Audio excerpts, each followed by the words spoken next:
9 minutes again and there were 15. Shortly the number had risen to 20, but by mid-afternoon there were 26 pumps, 11 foam tenders, 6 hydraulic platforms and 4 special machines. 150 men were there. A seemingly hopeless task as the sides blistered, then glowed red and started to buckle. But at least the firemen did have some luck. There was to be more success in pumping out the 2 nearest threatened tanks. A curtain of sprayed water was drawn between them and Tank 11. The firemen had known what to expect, but they were still thrown into disarray.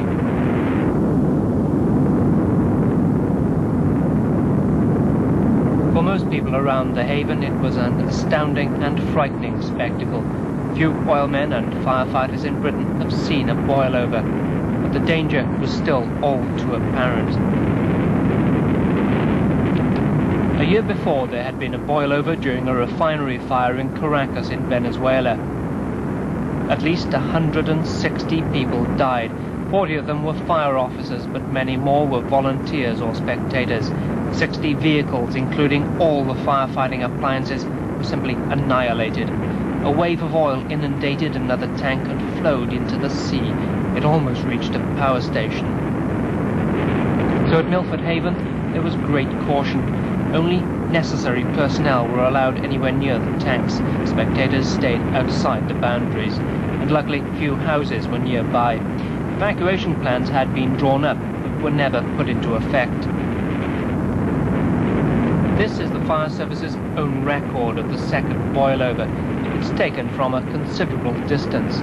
The flare stack to the right of the column of flame can be clearly seen and puts it all in scale. It's 250 feet high and 350 feet away from Tank 11.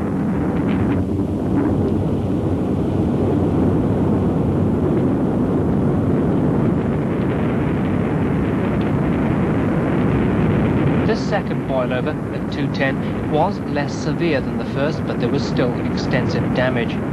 Once again, the hose lines either melted or burst open as the water they carried expanded.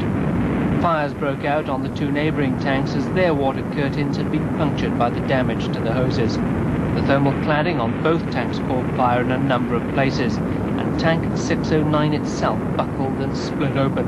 Vapour inside it caught fire, but it was easily enough extinguished.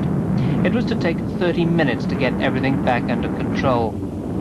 However, replacing all the damaged equipment and positioning cooling jets was to take the men the rest of the night.